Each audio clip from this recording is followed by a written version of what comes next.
Bismillahirrahmanirrahim. Assalamualaikum warahmatullahi wabarakatuh. Halo guys, alhamdulillahirrahmanirrahim. Kali ini Wong Desa masih di acara exit program yang diadakan di KJRI di lantai Ramayana ini ya guys, di lantai 2 KJRI.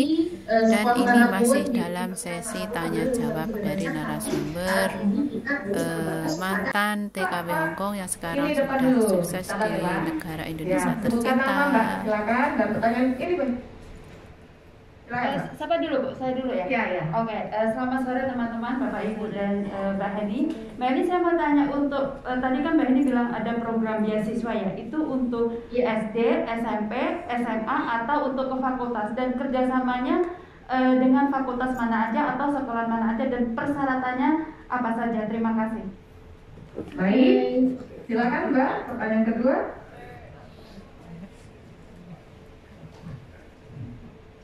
Assalamualaikum warahmatullahi wabarakatuh. Selamat sore saudara semua. Saya Kartika, saya dari Klaten. Tadi saya tanyakan Mbak Heni yang sudah pulang dan mewujudkan semua cita-citanya. Mau saya tanyakan bagaimana apabila kita berencana untuk pulang, tapi kita tidak tahu apa yang harus kita lakukan. Intinya kita contohnya kita sudah punya uang lah, umpamanya 50 juta. Tapi kita tidak tahu harus mulai dari mana. Sedangkan kita menginginkan dari sini dan tidak ada seorang pun di rumah yang bisa kita minta tolong untuk membangun usaha. Intinya kalau kita sendiri yang handle semuanya, bagaimana kita harus memulainya dari sini sebelum kita pulang. Dan yang kita miliki hanya modal itu saja. Adakah yang bisa di-share untuk kita? Terima kasih. Baik, Mbak Heni, pertama pertanyaannya. Siap, saya langsung jawab ya. Ya, silakan. Saya jawab dulu. Oke, saya izin jawab dulu dari pertanyaan yang kedua. Ini dialami oleh hampir semua teman-teman. Banyak yang punya uang, tapi nggak tahu nih usahanya gimana. Terus orang-orang di rumah juga nggak bisa diandelin. Saya udah bahas di awal, kita tidak lahir di tengah kondisi yang ideal.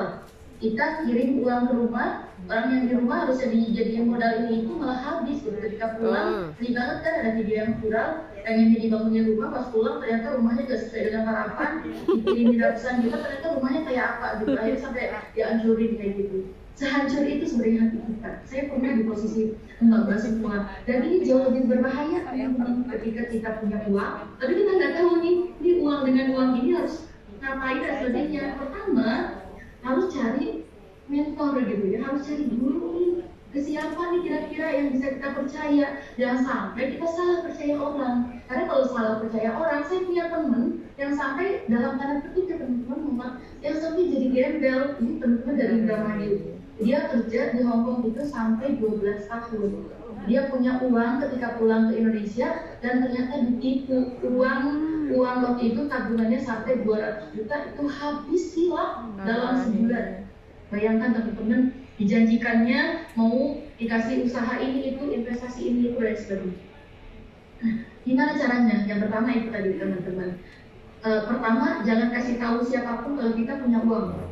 Ketika pulang kampung, semua akan mikir bahwa kita tuh punya banyak uang, dan uang kita itu udah kayak gunung yang kalaupun dikeruk nggak habis-habis. Betul, itu orang desa kayak gitu kalau mikir. Jadi 22 tahun, maka 24 bulan dikali 10 juta misalkan, terus udah aja nggak dikurangi kita biaya hidup dan sebagainya. Mereka ngalihinnya semudah itu gitu. Saya udah pernah gitu ya, kalau saya ngelakuin gitu ya.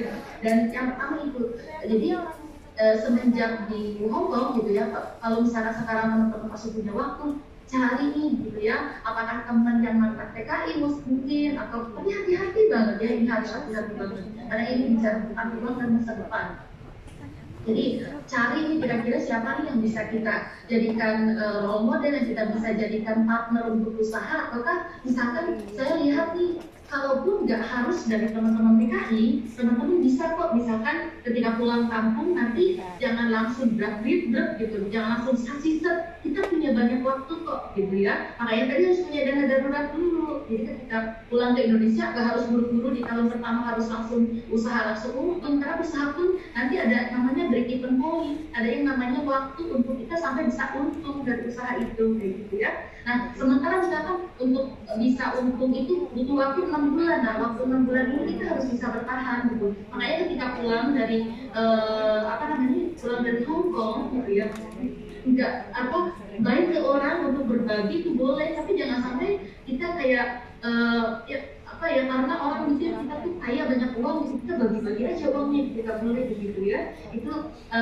tidak penting kita dibilang terlihat kaya sama orang gitu. Yang harus penting bagi kita adalah kita punya masa depan gitu ya. Jangan sampai kita misalkan nanti karena ketika kita punya uang, semua itu saudara gitu, semua punya deketin. Ketika kita susah, gak ada tuh, bahkan saudara tidak mau kenal sama kita. Jadi itu yang pertama adalah ketika nanti sebelum pulang dilihat dulu nih di kampung halaman, nanti pulangnya ke daerah mana misalkan ya. Contohnya di daerah saya itu misalkan peluang usahanya apa, jadi nanti diidentifikasi namanya ketika pulang diidentifikasi nih kira-kira saya usahanya apa dan sebagainya gitu ya. Terus misalkan di sana yang kalau yang rumahnya dekat sekolahan, ini contoh aja ya, contoh sederhana karena waktunya sangat singkat. Jadi misalkan rumahnya nanti dekat sekolahan, nah kira-kira peluang usaha apa nih yang bagus untuk yang dekat sekolahan?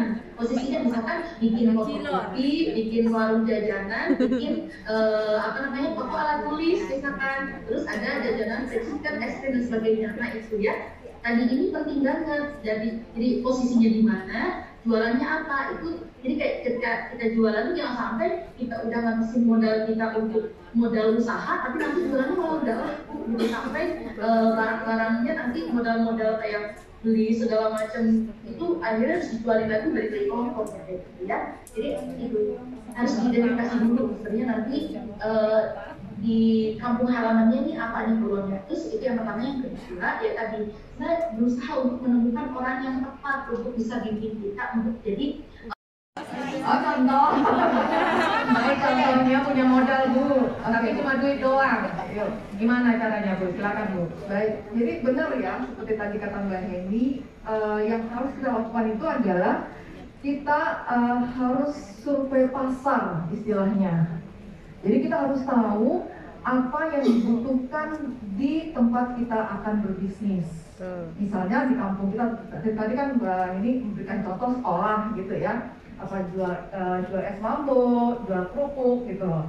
Nah di Hong Kong ini karena internetnya juga lancar, kemudian juga banyak banyak NGO yang mengadakan pelatihan keuangan dan lain sebagainya. Saya dari Adis mengadakan pelatihan bagaimana membuat usaha. Jadi contohnya misalnya dia mau bisnis kerupuk gitu ya, itu berarti sudah belajar dari Hong Kong nih, gimana cara bikin kerupuk yang bagus ya, kemudian kira-kira dipasarkan tuh gimana caranya. Jadi udah belajar dulu di YouTube gitu loh. Jadi atau belajar juga PNS, sekarang kita juga mengajarkan bagaimana cara membuat usaha yang benar. Nah, inti utamanya benar adalah survei pasar. Yang survei pasar inilah yang jarang dilakukan orang. Orang tuh tiba-tiba gini, misalnya, oh saya suka masak nih, saya bikin catering gitu loh. Padahal di lingkungannya orang-orang pada masak sendiri karena mungkin kehidupan tidak terlalu bagus ya, jadi mereka tidak mengandalkan catering. Tapi kalau mungkin ada pabrik ya mungkin kita bisa catering gitu loh. Jadi harus teman-teman lihat bukan keinginan kita yang akan kita lakukan, tapi apa yang dibutuhkan oleh lingkungan yang akan kita lakukan bisnis tersebut. Jadi harus disurvei pasar dulu gitu loh. Nah ini mungkin saran pengalaman dari sharing dari teman-teman yang pernah ikut kelas Enris, benar tadi kata Mbak Heni juga. Kalau dititipin ke orang, itu uang kita bakal habis, nggak tahu kemana habisnya. Dan sebaiknya kalau memang mau berniat pulang, bisa meminta ke teman, ke suami, atau siapapun yang kita bisa andalkan untuk survei pasar. Tapi eksekusi bisnisnya setelah kita pulang, gitu ya. Oke, segitu aja. Baik, terima kasih. Bisa Saya tambahin ini ya. silakan. Ini ada dari Enris, ada amplop. Ini gunanya adalah teman-teman kalau punya gaji dimasukin ke dalam amplop ini, dibagi-bagi supaya nggak habis dan jelas dimakan untuk apa aja, ya. Amplopnya ada dompet-dompetnya ya Bu. Jadi dari sekian ribu, sekian ratus untuk ini, sekian ratus untuk ini, betul ya Bu? Baik, luar biasa. Baik, kita buka pertanyaan sesi ketiga untuk 2 orang penanya lagi. Silakan dengan Mbak yang pakai baju kotak-kotak. Ada lagi?